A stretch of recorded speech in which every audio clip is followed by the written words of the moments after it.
Do you see yourself as an intelligent, caring, and reasonable person? No matter how you describe yourself, you can often overestimate the brain's capabilities. Many self-help books tell us to follow our intuition to make the right decisions in life. In this book, you will learn why this is bad advice. In fact, it's easy to argue that you can't trust your intuition at all. You can't even trust it to spot a gorilla walking across the room. Our intuition is often not to be trusted, even if we are taught otherwise. Have you ever tried to navigate through a situation by listening to your intuition, but ended up in an even more confusing mess? If so, you're not alone. Sometimes our intuition can be wrong.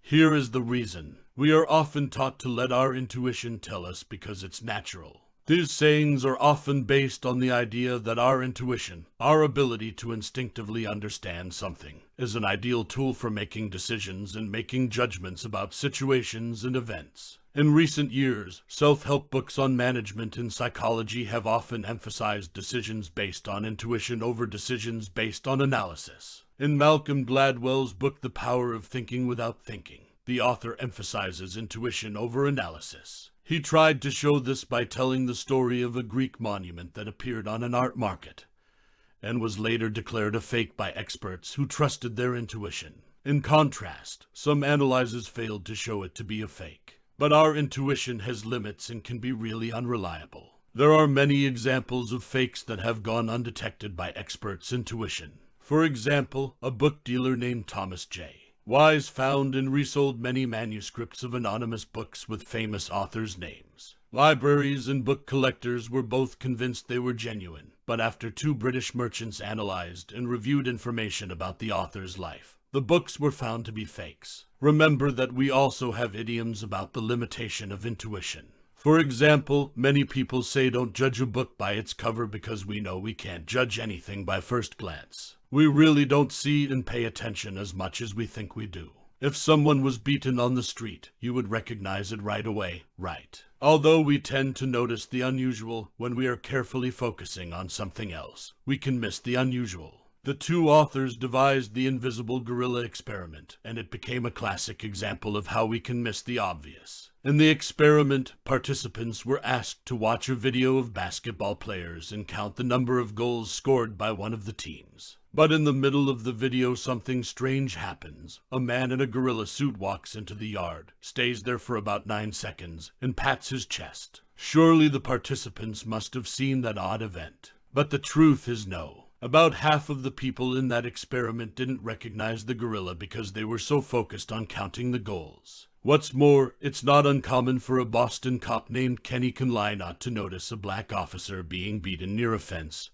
as he climbs up to arrest a criminal. Most of his attention was focused on the pursuit. But we don't just miss out on things because we focus on something else. We don't realize what we're not looking for. Imagine you are in a supermarket looking for things on your shopping list. While you do this, you are probably not paying attention to a lot of other things on the stalls. Of course, this is no big deal, but what if we can overlook something big and dangerous? Yes, the truth is that we can even easily miss a motorcycle. More than half of all motorcycle crashes involve cars, and 65% are the result of a car turning left and the driver not seeing the motorcycle. This happens because they are looking at other cars than motorbikes. Our memory is not as clear and efficient as we think. Too many of us confidently recall a vivid childhood memory only to be told by a family member that it wasn't really what happened. So why do we think we can remember things so accurately? In a study by the same authors, 47% of people believe that memories do not change, and 69% say that memories are like videos that capture reality accurately, over time, and can be controlled. Check again if you want. But that's not true because our memory often contains more information than what actually exists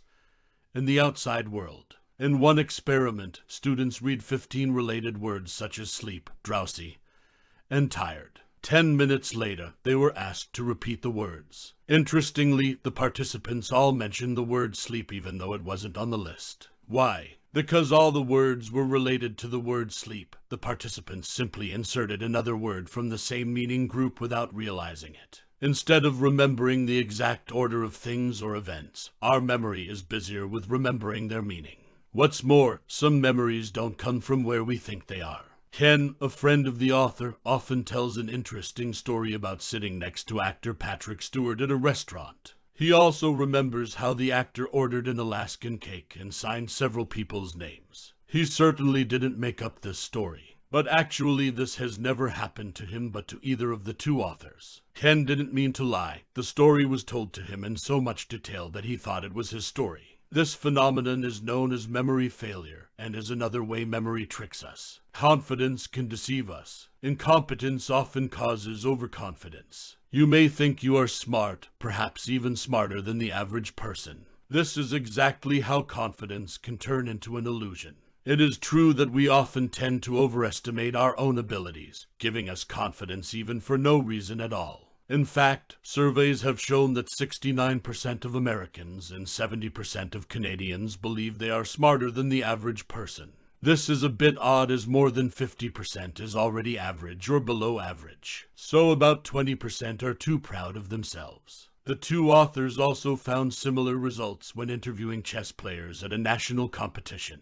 Chess players have different ranks, but most still think they are underrated by 100 points. Why? Because the lower the skill, the more people appreciate their ability. It turns out that the lower-ranked chess players overestimate their technique. But it's not just our overconfidence that can distort the truth. We also misinterpret other people's confidence as a believable expression of their abilities. In a 1986 University of Rochester study, participants watched a video of a medical appointment. The doctor prescribes antibiotics in both clips, but in the first clip the man acts very confident, and in the second the other man has to look up his illness to make sure he's right before prescribing. Most of the participants trusted the first doctor more than the second. This indicates that when we see someone acting confidently, we tend to assume that they are better than those who are unsure of themselves. We don't know as much as we think. Do you know how the toilet works? Chances are you're not. Often simple everyday things are beyond our common understanding. A bicycle is an example. Most of us say we know how it works, but is that true? Psychologist Rebecca Lawson conducted an experiment where participants had to rate their knowledge of bicycles. Then they had to draw one themselves. This task seems more suitable for elementary school students, but many people fail miserably. On a scale of 1 to 7, the participants rated their knowledge on a 4.5. Although some of them drew a chain connecting the two wheels and thus could not drive, or connect, knit with a chain, so it can't be steered. Most of us know what an object does but don't know why it does it. The more familiar something is to us, the more confident we are that we understand it. We also mistakenly believe that we understand complex things if we receive a lot of information about them. For example, in a study by behavioral economist Richard Thaler, participants invested money in mutual funds LNB.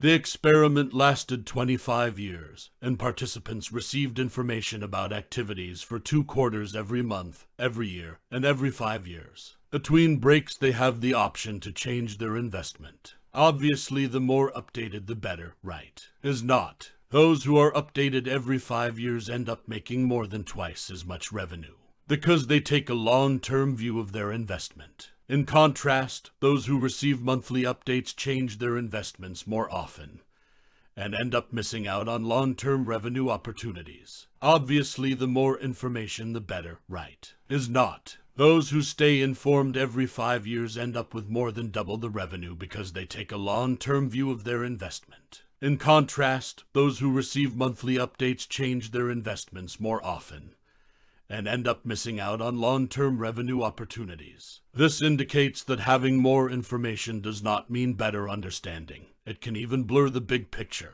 We have illusions about relationships and causes that don't really exist. Your minute-by-minute expectations determine what you see and what you miss more than the vivid difference of objects. We often hear the expression, "There is no smoke without fire," but is it really true? No, we often believe that to be the case because narratives and consequences are deeply ingrained in human society. A common example of this is that many people think that listening to songs with obvious sexual orientation will lead young people to engage in risky sexual behaviors. There are no scientific studies to prove this. We also tend to see correlations when they don't exist. People see patterns as a way to make sense of the world, but these patterns often don't exist. For example, to test whether people believe there is a link between weather and joint pain, Dr. Donald Riedelmeyer and psychologist Amos Tversky asked patients with arthritis to record pain levels every day. After comparing the pain levels with the weather they saw that day, they realized there was no connection between the two. So they decided to conduct a second experiment, this time with undergraduates. Participants were asked if they noticed any random matches between pain levels and weather information. Interestingly, 87% of them actually found a connection. Why? Because they focused on data that supported their previous perception that joint pain and weather were related. So in what other areas do we find misleading connections? When two things happen at the same time, we often believe that one leads to the other. Consider the following classic riddle. High drowning rates often coincide with a jump in ice cream sales. Do the two things affect each other? No, but hot summers are the reason for both. Drowning is a higher risk phenomenon as many people enjoy swimming, and ice cream is often a fun way to cool off in the water. Hot summer. We believe in the illusion of hidden possibilities that can easily be discovered. If you weren't glued to Facebook all day, could you become a successful or intelligent artist like Albert Einstein? Probably not. The truth is, we like to think that the brain has more potential than it actually is. We are willing to hold fast to the belief that we only use 10% of our brain capacity. But is this really true? There's no way to measure the potential of the brain, and if we really only used 10% of our brains, the unused cells would atrophy and die, which means 90% of their brains. I'm dead. Even if this were true, what would it be like to have a large but almost completely hollow skull? Childbirth is dangerous for women because the heads are so big. If these heads have 90% unused gray matter, the risk of having children makes no evolutionary sense. And even so, in a survey conducted by 2 authors, 72% still think that 90% of their brains are unused. Not only are we convinced of our untapped potential, we also think it's easy to unlock it. An example of this is the Mozart effect, a theory put forward by the physicist Gordon Shaw, which asserts that listening to Mozart makes us smarter because its structure is quite similar to that of the brain. Human set. Shaw conducted an experiment where participants listened to Mozart for 10 minutes, others listened to more pleasant music, and some just sat quietly. They then had to take cognitive tests to see how music affected their IQ. Those who listened to Mozart had an IQ increase of 8 to 9 points. Since that experiment, however, a few researchers have tried to repeat the test, but no one has found any evidence of the Mozart effect. More than 40% of those in the 2 authors' study still believe that listening to Mozart unleashes their intelligence's potential.